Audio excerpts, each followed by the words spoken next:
जय हिंद साथियों। आज हम लोग बात करने वाले हैं भरत के बारे में, राम के छोटे भाई भरत के बारे में। बड़ी अच्छाइयों के बारे में आप शायद सुने हो इनके बारे में, कुछ आज हम भी चर्चा करेंगे उनकी अच्छाइयों के बारे में ही। अक्सर आप एक शब्द सुने होंगे जो बार बार लोग कहते हैं कि भाई हो तो भरत की तरह हो। तो आज हम लोग समझने की कोशिश करेंगे कि ये जो भरत हैं कैसे थे, इनका व्यक्तित्व कैसा था, इनका चरित्र कैसा था। आज उसी के बारे में हम लोग बात करने वाले हैं। और रही बात किस क्लास से आज का वीडियो संबंध रखता है, तो आज का जो वीडियो है ये संबंध रखता है क्लास 8 की बच्चों के लिए। जो क्लास 8 के बच्चे हैं उनके सरकारी स्कूलों में अक्सर एक किताब चलती है हमारे आदर्श या महान व्यक्तित्व। तो उसमें एक चैप्टर होता है भरत, और भरत के बारे में पढ़ना होता है। तो आप कह सकते हैं स्पेशली कि आज की क्लास आज का वीडियो जो है इस क्लास से संबंध रखता है। और एक बात और, जितना भी इस चैप्टर में लिखा हुआ है भरत के बारे में वो बहुत ही कम है। अगर 2 मिनट में बोल दूं तो वो चैप्टर कंप्लीट हो जाएगा। तो सिर्फ उतना ही नहीं जानना है, थोड़ा कुछ एक्स्ट्रा हम लोग देखेंगे जिससे पूरा एक बैकग्राउंड तैयार हो सके भरत के बारे में, और हमारी एक सही से समझ बन सके कि भरत कैसे थे।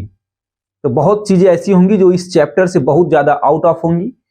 तो चलिए समझते हैं भरत के बारे में। भरत को समझने से पहले थोड़ा सा उनके फैमिली को समझना पड़ेगा, क्योंकि भरत को समझने से पहले थोड़ा उनके बैकग्राउंड को देख लेंगे तो ज्यादा अच्छा होगा हम लोगों के लिए। देखिए, एक जगह है जो आज भी बहुत फेमस है, कल भी बहुत फेमस था, अब आने वाले समय में भी ये बहुत ज्यादा फेमस ही होगा, अयोध्या। अब ऐसा मैं क्यों कह रहा हूं, क्योंकि अयोध्या में ही एक मंदिर बनाया गया अभी, राम मंदिर करके, और उस मंदिर में भगवान राम की प्रतिमा भी रखी गई और प्राण प्रतिष्ठा कार्यक्रम भी हुआ इतना धूमधाम से। पूरी दुनिया के लिए एक आकर्षक का केंद्र बना रहा राम मंदिर। अब ये जो मंदिर है ये अपने आप में अब हजारों साल तक राम मंदिर की वजह से फिर से अयोध्या बहुत ज्यादा हाईलाइट रहेगा। तो अयोध्या पहले भी बहुत ज्यादा हाईलाइट था, आज भी है, कल भी अब रहेगा। तो उसी के बारे में हम लोग बात करने वाले हैं। अयोध्या में आज से लगभग 7000 साल पहले, लगभग मान के चलते हैं 7000 साल पहले, एक राजा हुआ करते थे जिनका नाम था राजा दशरथ। एक राजा थे जिनका नाम क्या है, राजा दशरथ। हमने किंग लिख दिया है, अब यहां पे मैं इनका नाम ही लिख दे रहा हूं, दशरथ। राजा दशरथ हुआ करते थे। राजा दशरथ ने कुल टोटल 3 शादी किया था। इनका जो विवाह हुआ था 3 रानियों से हुआ था। कई बार एक आरोप भी इनके ऊपर लगता रहता है कि राजा दशरथ एक आदर्श राजा नहीं थे। भगवान राम के जो पिताजी हैं वो एक आदर्श पिता नहीं थे या एक आदर्श व्यक्ति नहीं थे। इनका नैतिक विचारधारा बहुत अच्छी नहीं थी, क्योंकि इन्होंने खुद 3 शादी किया। तो कभी हम लोग अलग से यह बात समझने की कोशिश करेंगे कि क्या यह सही है या गलत। पहले के जो राजा हुआ करते थे वो अत्यधिक शादी करते थे, मतलब एक शादी से काम ही नहीं चलता था उनका, 3, 4, 5, 6, 7, 8 शादी करते थे। तो ये शादी क्यों ज्यादा करते थे और ये शादी करने के क्या कारण थे, ये सब हम लोग अलग से एक दिन समझेंगे। यहां इस चीज में बिल्कुल मत उलझिएगा कि इन्होंने 3 शादी किया तो एक अच्छे व्यक्ति नहीं थे। आप इन्हें अच्छा व्यक्ति मानकर चलिएगा, ठीक। अब 3 शादी इन्होंने किया क्योंकि उनकी 3 शादी अलग अलग कारणों से हुई है। तो इस वीडियो में हमारा मेन मकसद है भरत को समझना, न कि राजा दशरथ को समझना। कभी अलग से हम लोग दशरथ के ऊपर जब चर्चा करेंगे तो उसमें बाकायदे इस चीज को हम लोग समझेंगे कि 3 शादी करना सही है या गलत। तो अभी तक आपको शायद आइडिया लग ही गया होगा कि इन्होंने 3 शादी किया था। जो राजा दशरथ थे इन्होंने कुल टोटल 3 शादी की। इनकी जो पहली शादी हुई, एक महिला थी इनका नाम है कौशल्या। कौशल्या इनकी पहली बीबी है। इनसे एक मतलब पहली बीबी इनकी कौशल्या है, और इनकी जो दूसरी बीबी है उनका नाम है कैकेयी, और जो इनकी तीसरी बीबी है उनका नाम है सुमित्रा। तो ये इनकी तीनों बीबी हैं। राजा दशरथ की 3 पत्नी थी। नंबर 1 पर है कौशल्या, दूसरे पर आती है कैकेयी, और नंबर तीसरे पर आती हैं सुमित्रा। आप अब एक दूसरा भी लाइन समझ लीजिए, इसको छोड़िए, पहले यही बात समझते हम लोग हैं। जो कौशल्या हैं इनसे एक पुत्र पैदा होता है बहुत लंबे समय के बाद। बहुत लंबे समय के बाद ऐसा कहा जाता है अच्छा, जो भी मैं आपको बता रहा हूं, मेरी जानकारी का जो स्रोत है श्री रामचरितमानस जो बुक है वह हमारी जानकारी का स्रोत है। उसके अलावा जो ये बुक मैं आपको पढ़ाई रहा हूं, इस बुक में भी थोड़ी बहुत जानकारी लिखी हुई है, लेकिन इस किताब में बहुत जानकारी विस्तृत नहीं है, क्योंकि यह किताब क्लास 8 की है और क्लास 8 के बच्चे के लिए बहुत ज्यादा गहरा अध्ययन तो होता ही नहीं है, नॉर्मल चीजें होती हैं। तो ये 2 किताबों के जरिए मैं आपको अपनी बात बता रहा हूं। चलिए, तो जो दशरथ हैं, इन्होंने कुल टोटल 3 शादी किया और बहुत लंबे समय के बाद, ऐसा कहा जाता है कि राजा दशरथ के पुत्र नहीं हो रहे थे, इन्होंने बहुत ज्यादा तपस्या किया। तपस्या करने के बाद यज्ञ कराए गए। पहले आप देखेंगे राजाओं महाराजाओं को पुत्र नहीं हुआ करते थे, तो उनके पास एक साधन हुआ करता था, किसी ऋषि से परामर्श करते थे और यज्ञ कराते थे, और यज्ञ कराने के बाद उन्हें पुत्र प्राप्त हो जाता था। तो इन्होंने भी यज्ञ कराया, और उस जब यज्ञ को कराया गया तो यज्ञ में से एक देवता प्रकट होते हैं अग्निकुंड में से, और वो एक खीर देते हैं राजा दशरथ को कि लेके जाइए, आप अपने पत्नियों को खिला दीजिए और इससे आपको पुत्र पैदा हो जाएगा। अब यहां साइंस का क्वेश्चन मत जबरदस्ती करिएगा कि सर जी खीर से कैसे बच्चा पैदा हो सकता है। साइंस को मिला देंगे तो कहानी का धज्जिया उड़ जाएगा। ये बहुत कुछ ऐसी चीजें होंगी जो आपको नजरअंदाज करके इस कहानी को सुनना पड़ेगा। खीर से बच्चा पैदा नहीं होता है, आजकल नहीं होता है, लेकिन पहले होता था। पहले बहुत कुछ होता था जो आजकल नहीं है। तो ये मत करिएगा कि भाई खीर से कैसे हुआ। तो मान के चलिए कि इन्होंने यज्ञ कराया और यज्ञ के अंदर से एक देवता प्रकट हुए, उन्होंने खीर दिया और राजा दशरथ से कहा कि जाइए आप अपने तीनों पत्नी को खिला दीजिए, इससे आपको पुत्र प्राप्त हो जाएगा, मतलब आपको आपकी वाइफ के बच्चे हो जाएंगे। तो राजा दशरथ जो हैं खीर लेते हैं, लेकर जाते हैं, अपनी तीनों वाइफ को दे देते हैं। तीनों वाइफ खाती भी हैं और कुछ दिन बाद इनके तीनों पत्नी को बच्चे होते हैं। तो जो इनकी पहली पत्नी है, जिनका नाम हमने बताया अभी आपको, कौशल्या, ये जो कौशल्या है, इनको इनके जो पुत्र हुए, इनके पुत्र का नाम जो रखा गया राम। जिस राम के बारे में आज हम लोग चर्चा करने वाले हैं, भरत का राम। तो राम किसके पुत्र है? कौशल्या के। पिता तो सबके एक ही हैं। अब यह भी कहने में थोड़ा सा असमंजस है कि इनको दशरथ को राम का पिता कहा जाए या नहीं, क्योंकि दशरथ की वजह से तो नहीं हुए हैं, ये खीर खाने से हुए हैं। तो जब खीर खाने से पिता, अगर एक पुत्र पैदा हुआ तो फिर पिता दशरथ तो नहीं हुए, ऐसा भी आप लॉजिक लगा सकते हैं। अगर दशरथ के पुत्र होते तब तो कहते हैं दशरथ के पुत्र थे, ये तो खीर से हुए हैं। कहीं कहीं पे खीर का जिक्र होगा, कहीं कहीं पे लड्डू का जिक्र होगा, लेकिन किसी प्रकार के ऐसी चीजों का जिक्र होगा जिसके उपयोग करने से ही कौशल्या, सुमित्रा, कैकेयी इन सबको बच्चे हुए हैं।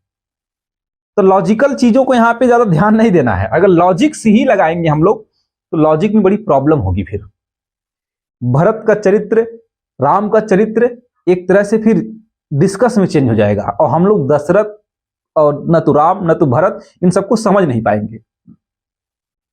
तो खीर उर खाने के बाद पैदा होते हैं ये सब। तो कौशल्या जो है, इनका जो लड़का पैदा होता है उसका नाम रखा गया राम, जो आगे चल के राम भगवान के रूप में जाने जाते हैं आज भी। चलिए, दूसरी जो वाइफ इनकी है कैकेयी, कैकेयी के पुत्र पैदा होते हैं जिनका नाम रखा गया भरत। और जिस भरत के बारे में आज हम लोग चर्चा करने वाले हैं, ये वही भरत है। आज का जो चैप्टर है भरत के ऊपर ही है, आज का पूरा डिस्कस भरत के बारे में ही है। तो ये वही भरत है जो दूसरे नंबर पे हैं। इनकी मम्मी का नाम हमने क्या बताया आपको? कैकेयी।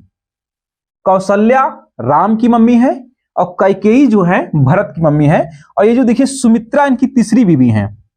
इनकी जो तीसरी बीवी है सुमित्रा, सुमित्रा के कुल टोटल 2 बच्चे हुए, जिनमें से एक व्यक्ति जो है लक्ष्मण।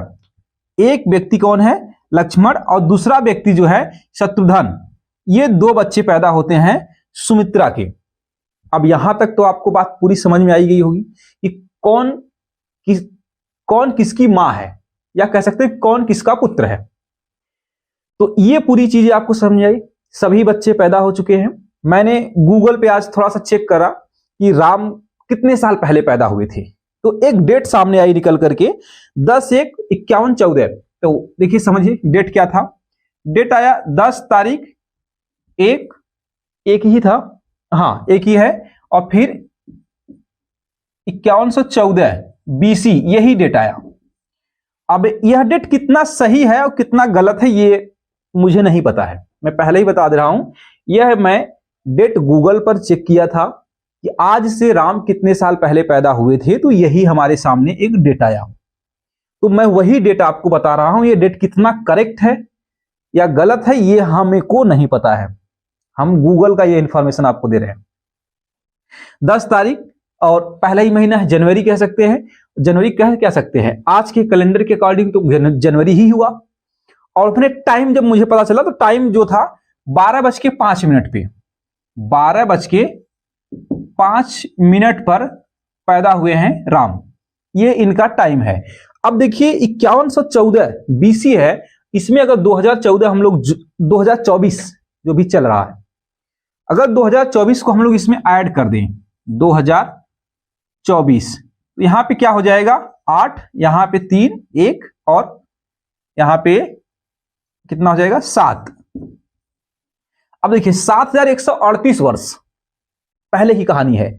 अगर आज से हम लोग बात करें, आज से कितने साल पुरानी यह कहानी हम लोग आज डिस्कस कर रहे हैं, वह कहानी कितनी है 7138 वर्ष। मैं पहले ही शुरू होते वक्त ही लेक्चर में बताया था कि आज की कहानी लगभग 7000 साल पुरानी है। तो ये जो व्यक्ति के बारे में आज चर्चा हो रही है, सब कितने साल पुराने हैं, 7000 साल पुरानी कहानी आज हम लोग बात कर रहे हैं। तो यहां तक आपको समझ में आया कितनी साल पुरानी आज कहानी हम लोग डिस्कस कर रहे हैं। तो हमने बताया कि राजा दशरथ के यहां इनके तीनों पत्नी के पुत्र हुए और कुल टोटल पुत्रों की संख्या कितनी है 4। अब ये चारों लोग जो हैं अभी छोटे हैं, कुछ दिन बाद ये थोड़े थोड़े बड़े हो जाएंगे, अब धीरे धीरे बड़े होंगे, सब के सब बड़े होते हैं। और जैसी पहले एक परंपरा हुआ करता था हिंदुस्तान में, से अभी तो स्कूल है, बच्चे पढ़ने जाते हैं फिर स्कूल से घर भी आते हैं।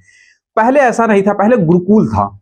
गुरुकुल का सिस्टम अलग था, थोड़ा सा आश्रम की तरह व्यवस्था होना, मतलब बच्चे चले गए हैं आश्रम में, गुरुकुल में, वहीं पे पढ़ेंगे, पढ़कर सीधा घर आते थे। तो ऐसे ही सेम इन सबके साथ होता है। ये चारों भाई जो हैं राम, भरत, लक्ष्मण, शत्रुघ्न, ये चारों भाई चले जाते हैं गुरुकुल में, पढ़ाई करते हैं और पढ़ाई करके वापस आते हैं अपने घर। जब वापस आते हैं अपने घर तो इस समय तक इनके जो पापा हैं दशरथ, जो दशरथ हैं ये काफी वृद्ध हो चुके हैं। अब वृद्ध हो चुके हैं तो एक सबसे बड़ा ये जिम्मेदारी होता है कि मरने से पहले हम किसी एक व्यक्ति को राजा बना दें। तो राजा दशरथ के दिमाग में आया कि राजा जो बनने वाला काम है हमेशा समानता एक बड़े ही बेटे को होता है और एक योग्य व्यक्ति को ही राजा बनाना भी है। तो इनके चारों बेटे बहुत ज्यादा अच्छे थे और उन सब में से सबसे ज्यादा अच्छे जो व्यक्ति हैं राम, और राम के बाद अगर कोई ज्यादा अच्छा है तो भरत ही आते हैं। लक्ष्मण राम के साथ हमेशा रहे हैं, लेकिन लक्ष्मण उतने ज्यादा सहन शक्ति वाले व्यक्ति नहीं है, उतने सहनशील नहीं है जितने ये दोनों हैं। तो कुछ कमी है लक्ष्मण के अंदर अगर इन दोनों भाइयों में कंपेयर करेंगे हम लोग तब। राम और भरत की अपेक्षा लक्ष्मण और शत्रुघ्न तो बहुत पीछे हैं, बहुत पीछे हैं। भले आप देखेंगे कि लक्ष्मण का संबंध हमेशा राम से जुड़ा ही रहता है, लेकिन फिर भी वो राम भरत को नहीं पाए। मतलब भरत भले उनसे दूर रहे, लेकिन भरत का जो व्यक्तित्व है वो लक्ष्मण से कई गुना एडवांस है, आप ऐसे कह सकते हैं। तो यहां तक आपको बात समझ में आई होगी। ये चारों के चारों पढ़ करके आ गए हैं घर। अब राजा दशरथ के दिमाग में चल रहा है कि बनाया जाए किसको राजा। उन्होंने सोचा कि राजा बनाएंगे किसको, राम को। यह डिसाइड हुआ कि राजा बनेगा कौन, राम।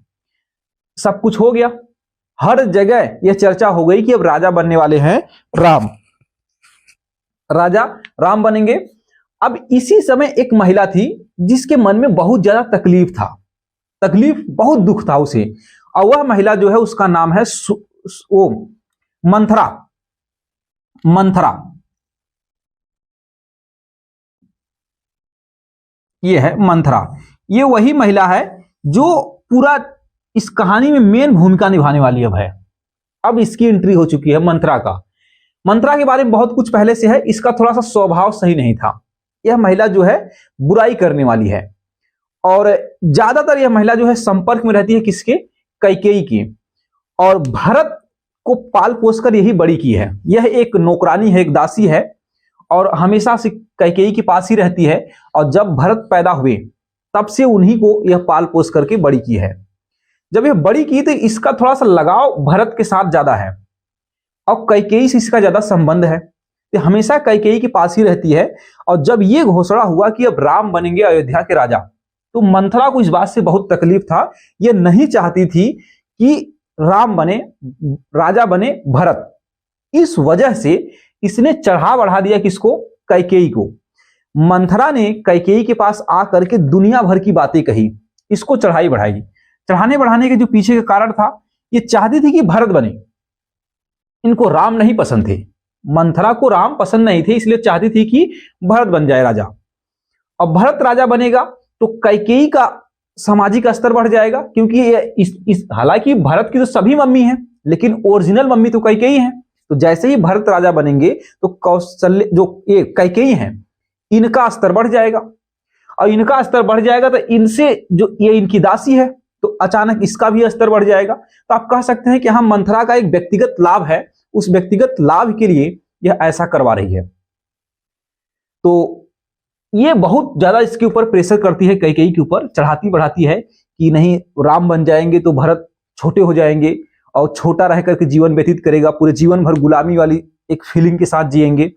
और तुम कैसी माँ हो, तुम चाहो तो भरत राजा बन सकता है, भरत के अंदर क्या कमी है जो राम को राजा बनाया जा रहा है, भरत सर्वगुण संपन्न है, भरत को ही राजा बनना चाहिए। इस तरह का पूरा डिस्कस करती है, चढ़ाती बढ़ाती है कैकेयी को। और कैकेयी को यह भी याद दिलाती है कि देखो तुम्हें 3 वचन दिए थे राजा दशरथ, उसमें से 1 वचन तो पूरा हो चुका है, 2 वचन तुम्हारे पास बाकी है। अगर तुम चाहो तो उस वचन में तुम भरत को राजा बना सकती हो। अब इस तरह का भी उसको मतलब आइडिया भी बता देती है कि कैसे राजा बनाया जाए।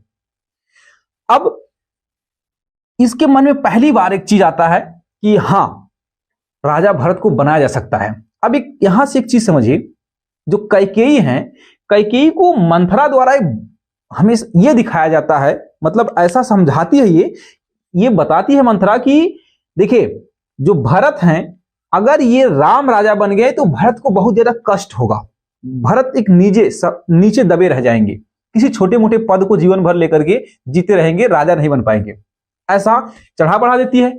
अब हर एक मां के अंदर ऐसी फीलिंग होती है हमेशा से कि हमारे बच्चे को किसी प्रकार की समस्या नहीं होनी चाहिए। हर मां की यही कंडीशन है, एक आखिर एक्सेप्शन हर नियम का होता है, उसको छोड़ दीजिए। अब एक मां के सामने यह अगर बताया जाए या यह एहसास करा दिया जाए कि उसके बच्चों को समस्या होने वाली है, तो वह कुछ भी कर सकती है। इसलिए मां का जो प्रेम होता है ना, अनकंडीशनल होता है। मां की तरफ प्रेम इस दुनिया में कोई कर ही नहीं सकता है। और मां इकलौती ऐसी व्यक्ति है जीवन में हर व्यक्ति के, जो अपने बच्चे के जीवन की हर समस्या को दूर करना चाहती है। अब ऐसी ही कुछ फीलिंग रही होगी कैकेयी के अंदर, इसलिए वो चाहती है कि राम ही हमारे भरत के जीवन का समस्या है राजा बनने में, कि उन्हें राम को ही हटा दे इसके जीवन से। अब इसके दिमाग में आया कि हटाने का तरीका क्या है, तो वो तरीका जो सामने आया वो तरीका है कि इसके पास 2 वचन बाकी है, 2 वचन इसके बाकी हैं। इसने 3 वचन लिए थे, 3 वचन राजा दशरथ इसको दिए थे, उसमें से 1 वचन तो उसी समय पूरा कर लिया गया था जिस समय ये दिए। उसमें से पहला वचन यही था कैकेयी का कि आप मुझसे शादी कर लीजिए। तो राजा दशरथ ने कैकेयी से शादी कर लिया। 2 वचन इसने कहा था कि जब समय आएगा तब मैं मांगूंगी। जब समय आया, अब समय आ चुका है, ये सभी बच्चे बड़े हो गए हैं, अब राजा बनाने की बात आई तो कैकेयी दशरथ के पास पहुंचती हैं। कहीं कहीं पे जिक्र होता है कि दशरथ कैकेयी के रूप में गए थे। अब दोनों आपस में मिल रहे हैं, बस ये समझिए कौन किसके रूप में गया इसको ध्यान नहीं देना है। तो ये दोनों मिलते हैं और कैकेयी पूरा नौटंकी के साथ राजा दशरथ से कहती है, रोते गाते बिलखते हुए, कि देखिए मेरी इच्छा है कि अयोध्या का राजा राम नहीं भरत बनेगा। अब जब ये प्रस्ताव रखती है और इसके पहले ही कह देती है कि देखिए आपको वचन पूरा करना है, मेरा 2 वचन बाकी है, उन दोनों वचन को मैं आज मांग रही हूं और आज उस दोनों वचनों को आप पूरा करिए। अब इस चक्कर में इन्होंने कह दिया कि ठीक है मैं वचन अपना पूरा करूंगा। और वचन जब पूरा करने की बात आई तुरंत इसने मांगा क्या चीज, कि मेरा दूसरा वचन यह है कि भरत को क्या बनाइए, राजा बनाइए अयोध्या के। इस बात से दशरथ को 1% भी तकलीफ नहीं है कि राम की जगह भरत राजा बनेगा, मुझे तकलीफ हो। मतलब दशरथ खुश हैं, अभी भी खुश हैं। उन्हें पता था कि जिस तरह से राम है उसी तरह से भरत है, तो राम नहीं बनेगा भरत बनेगा तो कौन सी दिक्कत है। अब ये सोच एक बात और रहे हैं, इनके दिमाग में एक खास बात आई कि चलो मानते हैं कि कैकेयी जो है इसका पुत्र भरत है, तो इसकी जो मदर वाली प्रेम है, प्रेम की भावना जो है वो अपने पुत्र के प्रति अधिक होगा, और जाहिर सी बात है अधिक होगा। तो अधिक है इसलिए ये चाहती है कि राम राजा न बने बल्कि भरत राजा बने। तो इन्होंने कहा कि ठीक है चलो मैं इस बात से संतुष्ट हूं कि तुम जो वचन मांग रही हो दूसरा कि भरत राजा बने, तो मैं वचन दे रहा हूं भरत ही राजा बनेगा, राम नहीं बनेगा। तो यहां तक तय हो गया। फिर इसके बाद बात आई कि भाई तीसरा वचन क्या है आपका, तीसरा मांग लीजिए। जो तीसरा मांगा गया, तो कैकेयी ने जो तीसरा वचन मांगा उसमें कह दिया कि देखो राम को भाई चाहिए 14 वर्ष का वनवास। क्या चाहिए? 14 वर्ष का वनवास मांग लेती है। अब यहां पे समस्या थी दशरथ को भी और सबको। अब समस्या क्यों थी? अब एक पिता है जो वृद्ध है और अपने बच्चों से प्रेम करता है, हर पिता की कहानी बता रहा हूं, चाहे आज आप अपने पे जोड़ लीजिए चाहे उस समय की स्थिति में जाइए, आप सोचिए। अब उस जो वृद्ध है जिसे अब अपने पुत्र का सहारा की जरूरत है, आप कल्पना करिए अगर हम सबके पुत्र हों और जब हम लोगों को अपने पुत्र की बुढ़ापे में सबसे अधिक आवश्यकता हो और उसी समय हमारे पुत्र हमारे संतान हमसे अलग हो जाए, कितना दुख होगा।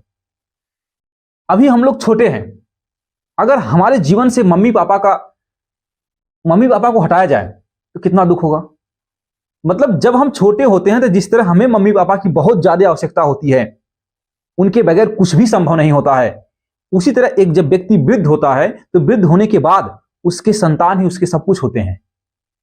अब ये जब कैकेयी है मांग लेती है क्या चीज कि राम को 14 वर्ष का वनवास दे दीजिए और इसको राजा बनाइए।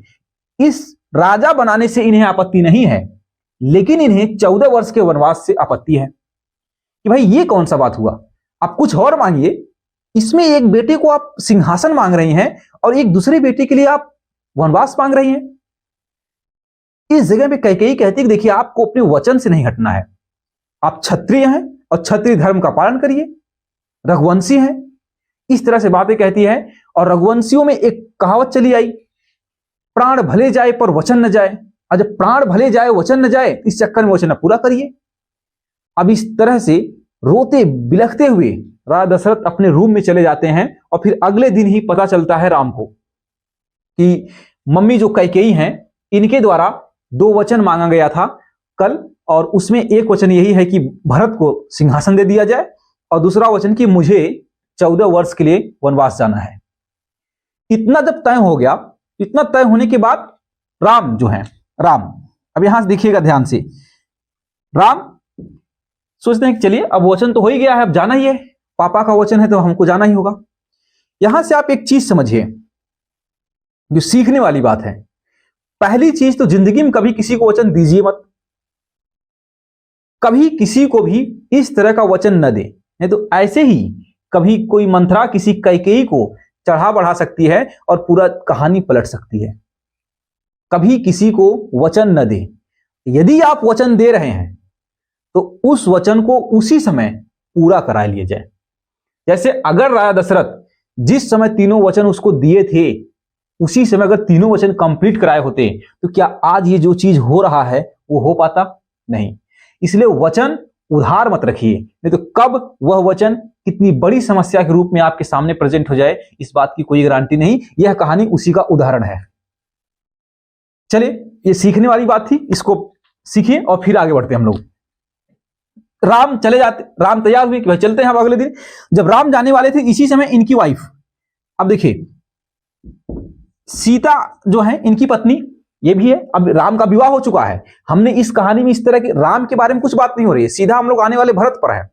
अभी कोशिश किया जा रहा है कि हम भरत के पास पहुंच जाएं। आज का उद्देश्य न तो सीता को समझना है, न तो राम को समझना है, न तो दशरथ को समझना है, न तो किसी को, हमको समझना भरत को है। और भरत को समझने के लिए हम इतना सब कुछ समझ रहे हैं। अभी तक अभी हम भरत तक पहुंचे नहीं हैं, अभी भरत तक पहुंचने वाले हैं। तो राम के साथ यह तय हुआ कि भाई सीता भी जाएंगी। अब सीता क्यों जाएंगी? सीता इसलिए जाएंगी क्योंकि ये अर्धांगिनी है, अर्धांगिनी का मतलब यह हुआ कि अगर पति के जीवन में किसी प्रकार के सुख हैं तो उसके आधे हिस्सा कौन है लेगा? पत्नी। अगर दुख है तो उसके लिए भी कौन जिम्मे आधा लेगा? पत्नी। तो पत्नी का तो कर्तव्य भी होता है कि जहां पति होगा वहीं पर पत्नी होगी, तो इसलिए पति पत्नी दोनों जाने के लिए तैयार हो गए। चलिए अब दोनों लोग जाएंगे। फिर इसी के साथ यह भी तय हुआ कि भाई एक व्यक्ति और है जो जाने के लिए तैयार है, जिसका नाम है लक्ष्मण। लक्ष्मण। तो राम, सीता और लक्ष्मण 3 लोग वनवास जाने के लिए रेडी हो गए। अभी देखिए, सीता को और लक्ष्मण को वनवास जाने के लिए कहा नहीं गया है। ये लोग अपनी स्वेच्छा से, लक्ष्मण अपने भाई राम के साथ, सीता अपने पति राम के साथ जा रही हैं। ये दोनों अपनी स्वेच्छा से जा रहे हैं, इनके ऊपर किसी प्रकार का प्रेशर नहीं है, ना ही तो वचन में कहा गया है कि लोग भी जाएंगे। लक्ष्मण अपने भाई के नाते जा रहे हैं, सीता अपने पति के नाते जा रही हैं। अब ये लोग चल दिए। तो हुआ कि भाई चलिए जाते हैं। ये 3 के तीनों जो लोग हैं अब ये चले जा रहे हैं कहां? जंगल। अब ये जब जंगल जाते हैं, जंगल मतलब वनवास, अब कहीं और जंगल में समझ लेना। राम, सीता, लक्ष्मण ये तीनों चलते हैं। जब ये लोग गए, घर से गए, तो घर से जाने के कुछ ही दिन बाद, सिर्फ कुछ ही दिन बाद राजा दशरथ की मृत्यु हो जाती है। इनकी जो मृत्यु होती है, अब ये मृत्यु होने के बाद एक बहुत बड़ी समस्या हो गई कि अयोध्या में अभी तक एक ही राजा था, एक ही तो राजा हर समय था, अभी राजा का सिलेक्शन नहीं हुआ है। अब दशरथ की मृत्यु हो गई, राम लक्ष्मण चले गए वनवास, उसमें एक बहू भी इनकी चली गई जो है वनवास। अब एक समस्या की बात यह है कि इस समय अयोध्या में, जिस समय राजा दशरथ की मृत्यु हो रही है, राम लक्ष्मण सीता वनवास जा रहे हैं, उस समय अयोध्या में कोई भी व्यक्ति है ही नहीं। देखिए ये लोग चले जा चुके हैं, राम सीता लक्ष्मण ये लोग वनवास चले गए। भरत और शत्रुघ्न ये दोनों लोग, भरत और शत्रुघ्न, भरत अपने नाना के घर चले गए हैं, ये अपने घर पर ही नहीं है। और खास बात ये समझिए, ये जो व्यक्ति देखिए भरत और यहां से शत्रुघ्न, ये 2 लोग नाना के घर पर हैं। कहां है? नाना के यहां हैं। अब पापा की मृत्यु हो गई, ना तो इनको पता है और ना ही तो भरत और शत्रुघ्न को पता है, और सिंहासन अब खाली भी पड़ा हुआ है। तो इनके जो गुरु जी थे, जो इन सबके टीचर, इन सबके जो टीचर थे, तो राम मानते हैं राम के टीचर, ठीक, इनके जो टीचर थे, टीचर ने एक मैसेज भिजवाया भरत के नाना के यहां कि जाइए भरत को बुला के लाइए। भरत को बुला के क्यों लाइए? क्योंकि हिंदू परंपरा के आधार से, अब ये पूरी कहानी जो है हिंदू धर्म से मैच कर, हिंदू धर्म की ही है, तो हिंदू परंपरा के आधार से पिता का अंतिम संस्कार पुत्र ही करता है। याद रखिए, पिता का अंतिम संस्कार पुत्र करता है, और पुत्र यहां पे अवेलेबल नहीं है। 2 पुत्र जंगल में हैं, 2 ठे नाना के घर पे हैं। तो ये हुआ कि भाई इनको बुलाइए तुरंत पहले, भरत को। तो मैसेज जाता है, भरत के यहां पहुंचता है कि भाई आपको चलिए, गुरुजी ने बुलाया है। जब ये घर पर आते हैं, अब कहानी में भरत की एंट्री होगी। इतने समय के बाद अब भरत के पास मैसेज पहुंचा कि आपके गुरुजी बुलाए हैं, चलिए अयोध्या। ये अपने नाना के घर से सीधा चलकर आते हैं कहां? अयोध्या।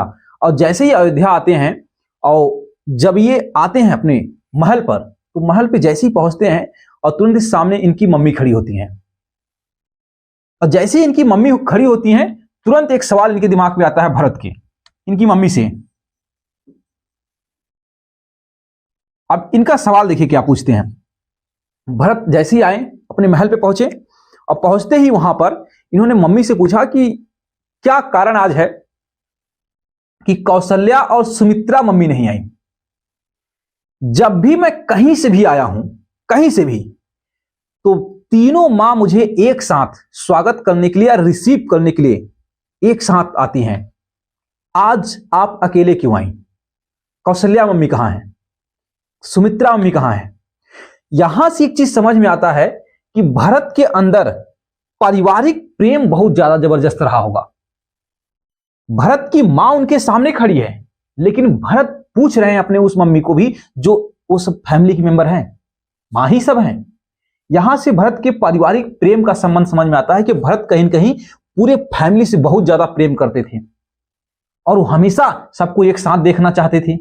इसीलिए आज ये व्यक्ति अपने अकेली मां को देख करके भी असंतुष्ट है, दुखी है और सवाल करता है कि और मेरी माँ कहां है? सबको आज साथ होना चाहिए था, आज आप अकेले क्यों हैं? इनकी जो मम्मी है कैकेयी, इनको जवाब नहीं दे पाती हैं और फिर ये सीधा जाते हैं अपनी कौशल्या मां के पास। और जैसे ही उनके रूम में पहुंचते हैं कौशल्या मां के पास, तो एक होता ना विधवा का ड्रेस, अभी सब विधवा वस्त्र में है। देख करके इनको पहली बार समझ में आया, यहां तो इनकी अपनी मां को देखकर इन्हें ये देख ही नहीं पाए कि मां का श्रृंगार कैसा है, क्योंकि उस समय दूसरा दिमाग में चल रहा था। जब कौशल्या मां के पास पहुंचे तो इनसे जाके पूछते हैं कि भाई क्या हुआ? तो पता चला कि भाई इस तरह की समस्या हो गई है, आपके पिताजी नहीं रहे, पिताजी का मृत्यु हो गया है। और इस बात को बहुत दुख हुआ उन्हें कि आप पापा की मृत्यु होगी। और फिर इसी बीच किसी ने बता दिया कि दरअसल पापा की मृत्यु तो हो ही गई है, लेकिन राम, सीता और लक्ष्मण वनवास चले गए हैं। यहां पे एक चीज कहा जाता है कि जैसे ही इनको पता चला कि राम, लक्ष्मण और सीता ये लोग जंगल चले गए हैं, वनवास चले गए हैं, और उसके पीछे का कारण जो है मेरी मां कैकेयी है, जैसे ही ये सब कुछ पता चला भरत को, भरत ये बात ही भूल गए कि हमारे पिताजी की मृत्यु हुई है। यहां से एक चीज और समझ में आता है कि भरत को अपने भाई के प्रति प्रेम किस स्तर का था। पिताजी की मृत्यु हो चुकी है, लेकिन यह व्यक्ति भाई के चले जाने के ऊपर इतना दुखी हो गया कि पिताजी की मृत्यु को ही ये भूल गए। और जब इनकी मृत्यु को भूल गए और इसी समय इनको भी पता चल गया, शत्रुघ्न को, कि भाई सब कुछ जो घर में समस्या हुई है, इस समस्या के लिए जिम्मेदार कौन व्यक्ति है, इनको पता चला कि मंथरा ने चढ़ा बढ़ा दिया है किसको? कैकेयी को। ये मंथरा के पास चले गए। ऐसा कहीं कहीं पे मंथरा के उन्होंने थोड़ा सा दंड भी दे दिया था, मतलब आज की भाषा में कहते पीट पाट देना, पीट पाट भी दिए। और इस समय ऐसा कहा है जब ये शत्रुघ्न इनको दंड दे रहे थे, मंथरा को मार रहे थे, उस समय भी भरत जाकर के शत्रुघ्न को छड़ाते हैं, उनको हटाते हैं कि हटिए आप, मंथरा को मत मारिए, मंथरा की गलती नहीं है। यहां पे जो भरत ये बात कहते हैं कि मंथरा की गलती नहीं है, तुरंत दिमाग में आता है शत्रुघ्न की कि पूरा घर आज उजड़ चुका है, पिताजी की मृत्यु हो चुकी है, बड़े भाई जो थे, बड़ी भाभी थी, एक और भाई था, सब जंगल जा चुके हैं, और आप कह रहे हैं कि इसकी गलती नहीं है, मंथरा की गलती नहीं है, पूरा घर इसी की वजह से उजड़ चुका है, वो आप कह रहे हैं कि यही इसकी गलती ही नहीं है, तो किसकी गलती है? यहां पे भरत एक उत्तर देते हैं कि दरअसल मेरी गलती है इस पूरी कहानी के पीछे, मतलब आज पिताजी की मृत्यु हुई तो उसके लिए मैं जिम्मेदार हूं, भाई साहब जंगल चले गए हैं उसके लिए मैं जिम्मेदार हूं। अब कहा कैसे? कहें कि अगर मैं पैदा नहीं हुआ होता तो आज मेरे लिए सिंहासन भी नहीं मांगा गया होता, और जब मेरे लिए सिंहासन नहीं मांगा जाता तो इस तरह के घर में कंडीशन नहीं रखे गए होते, भैया को 14 वर्ष के लिए वनवास नहीं जाना पड़ता। यहां से आप एक चीज समझिए कि इस व्यक्ति को आत्मग्लानि कितना महसूस हो रहा था इस समय, जो व्यक्ति अपने जन्म को लेकर के चिंता में हो गया कि अगर मेरा जन्म ही नहीं हुआ होता तो सोचे ये सब कुछ नहीं हुआ होता। लेकिन जन्म पर तो किसी का नियंत्रण नहीं होता है कि हमारा जन्म यही होगा, नहीं तो हम भी कहीं किसी और जगह पैदा हुए होते, आप भी कहीं और हुए होते, ऐसा तो हम लोग डिसाइड करके नहीं आए हैं ना, जहां हो गया तहां हो गया। तो ऐसा ये कहते हैं और फिर ये सब कुछ चलता रहता है। एक चीज बहुत यहां से समझने वाली बात आती है, जो भरत अपनी मां से एक दो बार पूछते हैं, सवाल जवाब करते हैं कि आपने ऐसा क्यों किया, क्यों मेरे लिए सब कुछ मांगा गया। इनकी मां इनको समझाने की कोशिश करती है लेकिन ये समझते नहीं है, कहते हैं जो कुछ हुआ ये सब गलत था। और एक चीज यहां पे था कि भरत अपनी मां को, अपनी मां जो इनकी कैकेयी है, भरत की मम्मी जो कैकेयी है, पूरे जीवन भर इस दिन के बाद, जिस दिन आए अपने नानक घर से, उस दिन के बाद जब तक इनकी मां जिंदा थी तब तक इन्होंने कभी अपनी मां को मां नहीं कहा, मां कहा ही नहीं। आप सोच सकते हैं कि व्यक्ति इतना ज्यादा अपने फैमिली के लिए सोच रहा था, मतलब हमारा परिवार एक साथ रहे, इसके बारे में पूरा बलिदान है इनका। इनकी मम्मी ने एक बार सिर्फ सोचा कि हमारा बेटा राजा बन जाए, बेटा ने अब मां को मां कहने से इनकार कर दिया। आप सोच सकते हैं कि एक मां को उसकी औलाद अगर उसको मां कहने से इनकार कर दे तो कितना बड़ा कष्ट हो सकता है। भरत ने अपनी मां को कभी भी मां कहा ही नहीं। इसके बाद हमेशा उनके लिए, उनके मन में नफरत तो नहीं कह सकते हम लोग, लेकिन वो ठेस था जरूर कि आपकी वजह से पिताजी की मृत्यु हो गई। अब सोचिए, ये सब वियोग की वजह से ही हो रहा है। इसके बाद सभी लोग कष्ट में आ गए, 3-4 लोग जंगल में चले गए। तो इसी बीच में भरत जो है दशरथ की पूरा अंतिम संस्कार करते हैं, और अंतिम संस्कार करने के बाद इनके जो टीचर हैं, मतलब गुरुजी, और जो पुरोहित समाज है, पुरोहित समाज कहने का मतलब कि आप सीधे ब्राह्मण पे आ जाइए। जो ब्राह्मण वर्ग है, जो पढ़ा लिखा वर्ग है, गांव के लोग हैं, जो राज्य के लोग हैं, ये सब चाहते क्या है कि भाई अब तो जो होना था हो गया, पापा की मृत्यु हो गई है, भाई सब चले गए हैं जंगल, अब आइए सिंहासन में बैठिए। कौन? भरत। ये सब चाहते हैं कि अब सिंहासन में बैठ जाएं भरत, लेकिन भरत सिंहासन पे नहीं बैठते हैं। कहते नहीं, ये सिंहासन मेरा है ही नहीं, तो मैं बैठूंगा कैसे? यह सिंहासन जो है मेरे बड़े भाई का है, तो मेरा बड़े भाई बैठेगा, मैं कैसे बैठ सकता हूं? लोगों ने लाख समझाने की कोशिश किया भरत को, उनके टीचर्स ने समझाया, उस समाज ने पूरा समझाया, घर परिवार मां ने समझाया, सबने समझाया, लेकिन भरत समझे नहीं। बस एक ही बात पे अटके रहे, यह सिंहासन मेरा नहीं है, और जो चीज मेरा नहीं है वो मैं नहीं लूंगा, ये हमेशा कहते रहे।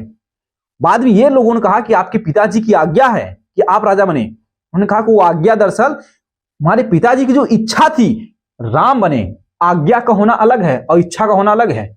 आज्ञा तो व्यक्ति अपने इच्छा के विरुद्ध भी दे सकता है, लेकिन इच्छा का होना अलग है। तो उन्होंने कहा कि देखिए, मैं पिताजी की इच्छा का पालन कर रहा हूं, ना कि आज्ञा का, और आज्ञा का पालन करने से अच्छा है कि इच्छा का पालन कर दे हम।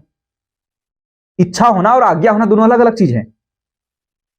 उन्होंने कहा कि उनकी आज्ञा है कि मैं सिंहासन पर बैठूं, और उनकी इच्छा थी कि राम सिंहासन पर बैठे, इसलिए उनकी इच्छा का अनादर मैं नहीं कर सकता। बैठेंगे सिंहासन पर तो राम, उनका हक है, वो बड़े हैं, वो योग्य हैं, और पापा भी वही चाहते थे, मैं नहीं बैठ सकता। यहां से आप एक चीज सीख सकते हैं कि भरत के अंदर सिंहासन का लालच नहीं है, न तो सिंहासन चाहिए। और दूसरा, एक व्यक्ति भरत के बारे में खास बात समझ में आती है कि भरत एक ऐसे व्यक्ति हैं जो किसी दूसरे व्यक्ति का हक नहीं लेना चाहते हैं। वो कह रहे हैं कि जो चीज जिसका है उसको मिलना चाहिए, ये नहीं कि हम योग्य है तो हमको बैठा दीजिए। नहीं, योग्य होने से सिर्फ काफी नहीं है, वो है किसका, ये भी ध्यान देना है।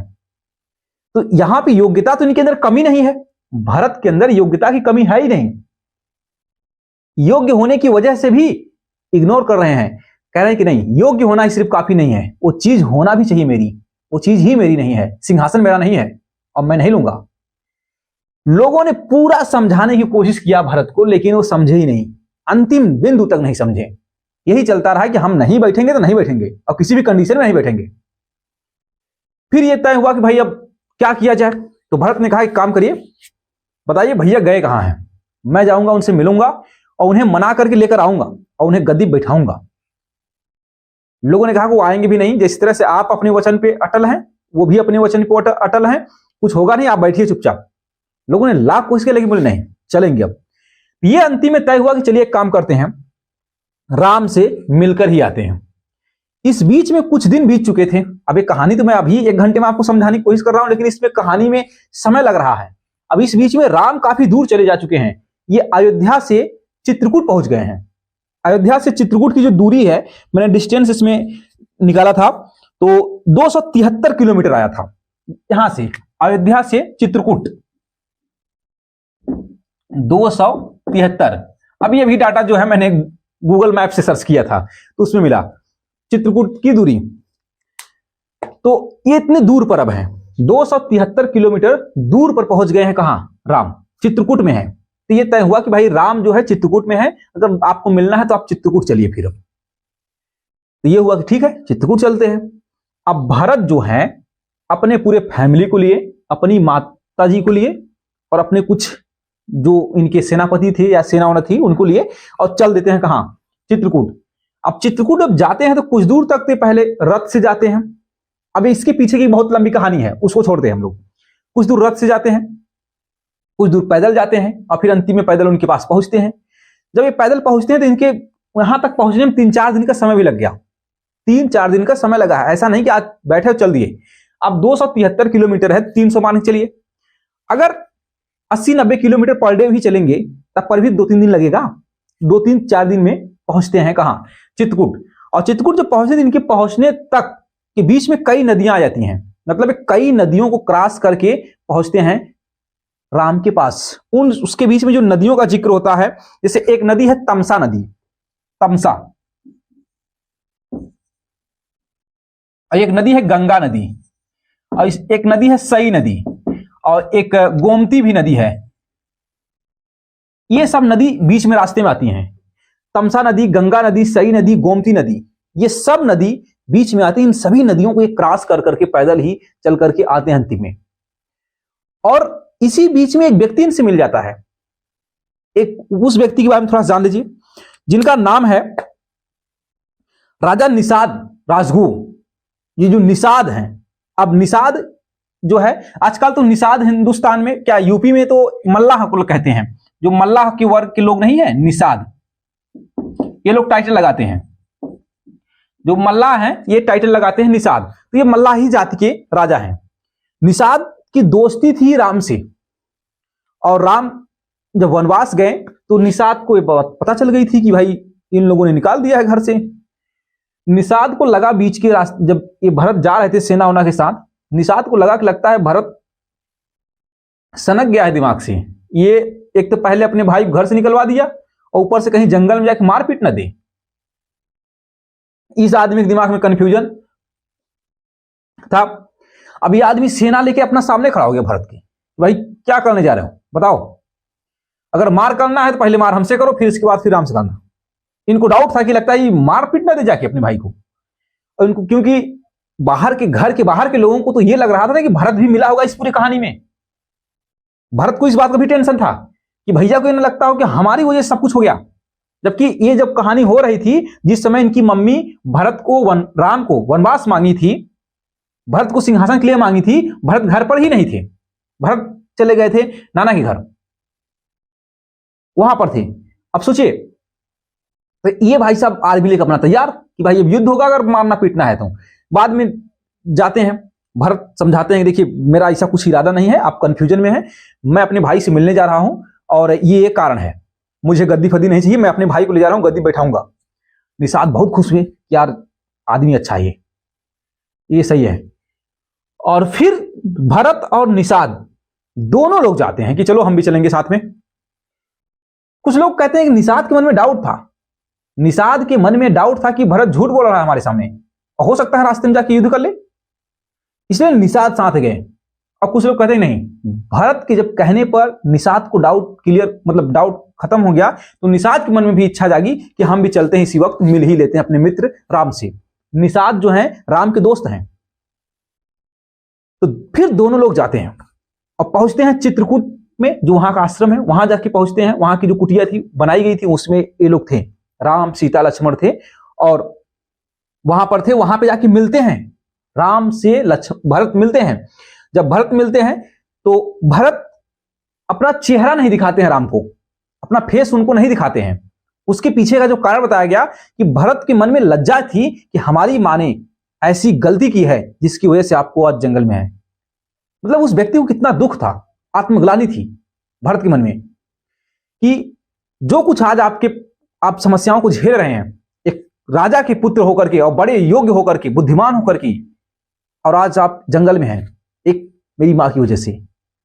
अपना चेहरा नहीं दिखा रहे थे। बहुत बार राम ने समझाया कि नहीं, तुम्हारी गलती नहीं है, मां की गलती नहीं है, किसी की गलती नहीं है, मैं इच्छा से आया हूं, कोई टेंशन की बात नहीं है, मेरे मन में तुम्हारे लिए दुख नहीं है।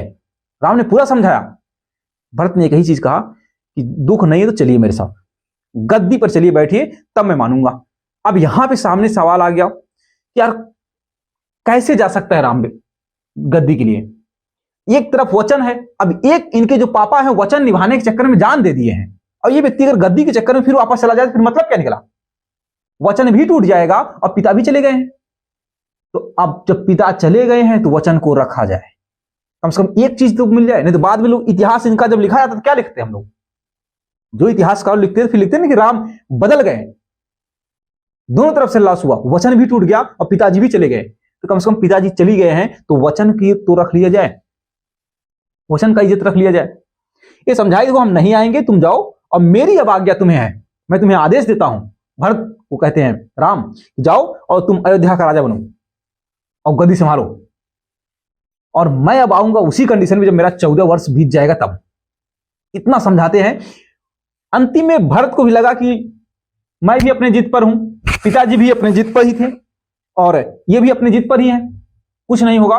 तो लोगों ने बीच में एक सोल्यूशन निकाला मिलकर के, भरत ने भी निकाला कि एक काम करिए, एक कंडीशन पे हम सिंहासन पर जाके राज करेंगे और हम नहीं करेंगे, हम प्रतिनिधि के रूप में रहेंगे। प्रतिनिधि का मतलब होता है कि गद्दी तो रहेगी आपकी, मतलब राजा अध्यक्ष रहेंगे आप, आपकी अनुपस्थिति में प्रतिनिधि का काम करेंगे हम। अपना खड़ाऊं दे दीजिए हमको। खड़ाऊं समझते हैं, स्लीपर, चप्पल। राम का चप्पल भरत लेते हैं और आते हैं फिर अयोध्या, और जब अयोध्या आते हैं उनकी गद्दी पर उनके खड़ाऊं को रखते हैं। अब कुछ लोग कहते हैं गद्दी पर रखते हैं, कुछ लोग कहते हैं बगल रखे पर कहीं रखें, उसको इस तरह देखिए। तो रखते हैं और 14 वर्ष तक प्रतिनिधि के रूप में शासन करते हैं। और जो इनका 14 वर्ष का शासन के बारे में जिक्र जो होता है कि इस समय भरत ने इतनी समझदारी और बुद्धिमानी के साथ या 14 वर्ष तक एक भी प्रजा ने कभी कंप्लेन नहीं किया। इतना ज्यादा इंटेलिजेंट थे, इतनी ज्यादा इनके अंदर समझने और समझाने की क्षमता थी, इतना न्यायप्रिय राजा थे। इनको बड़ा न्यायप्रिय कहा गया, मतलब न्याय के साथ 14 वर्ष इन्होंने किया। इसके बाद 14 साल बाद राम, सीता, लक्ष्मण ये सब आते हैं, फिर उस गद्दी पर बैठते हैं राम। फिर भरत उस गद्दी को उन्हें सौंप देते हैं कि भाई आपकी अमानत अब आपके पास। इस कहानी में बहुत ऐसी चीजें हैं जो हमने मिस कर दी है, छोड़ दिया गया है। इस 14 वर्ष में के बीच में राम और रावण का युद्ध है, इसके अलावा कई चीजें हैं। एक सबसे बड़ा तो कहानी यही है, राम और रावण का युद्ध। हमने चर्चा नहीं किया क्योंकि हमारा मेन मकसद भरत को समझना था, न कि राम रावण को समझना है। तो आज की जो वीडियो रहा, आज हम पूरी तरह से समझने की कोशिश कर रहे थे, भरत के बारे में समझ सके। तो आज हमने मिला जुला के भरत के बारे में जो कुछ आपको बताया है शायद आपको समझ में आया हो। अगर कोई भी बात आपको नहीं समझ में आई तो आप हमको कमेंट करिए, हम आपको समझाने की फिर से कोशिश करेंगे। अभी तक जो हमने बताया एक आधे घंटा हो चुका होगा। अब किसी एक व्यक्ति के बारे में आधे एक घंटे में हम लोग पूरा समझ नहीं पाएंगे, किसी भी व्यक्ति के बारे में। जैसे एपीजे अब्दुल कलाम, विवेकानंद, 1 घंटा कोई व्यक्ति उनके बारे में अगर बोल दे तो क्या हम विवेकानंद को समझ जाएंगे? विवेकानंद को समझने के लिए हो सकता है सालों लग जाए। ऐसे ही ये सब व्यक्ति हैं। एक व्यक्ति के बारे में 1 घंटा में हम लोग कुछ भी नहीं समझ सकते हैं, ना तो उसकी अच्छाइयों को समझ पाएंगे और ना ही तो हम उसकी बुराइयों को समझ पाएंगे। लेकिन फिर भी हमने जो भी इस क्लास के अकॉर्डिंग जितना हो सकता था उतना मैं पूरी कहानी को अपने ढंग से बताने की आपको कोशिश की है। अगर हमारा वीडियो आपको पसंद आया है तो आप चैनल को सब्सक्राइब कर लीजिए और लाइक कर दीजिए, एक प्यारा सा कमेंट भी कर दीजिएगा। चलिए, अगर आपको कहानी ये पसंद आई है तो कमेंट करके बताइए इसका सेकंड पार्ट आप जानना चाहते हैं नहीं, भरत ने इसके आगे क्या किया। भरत की आप इसकी शायद आपको इसके आगे पता ही ना हो कि इसके आगे कहानी क्या है। अगर आप इसके आगे जानना चाहते हैं कि भरत इसके आगे क्या किया, अपना जीवन कैसे जिए, तो उसके बारे में हम नेक्स्ट वीडियो में बात कर लेंगे। आज के लिए इतना ही, बस करते हैं। धन्यवाद साथियों।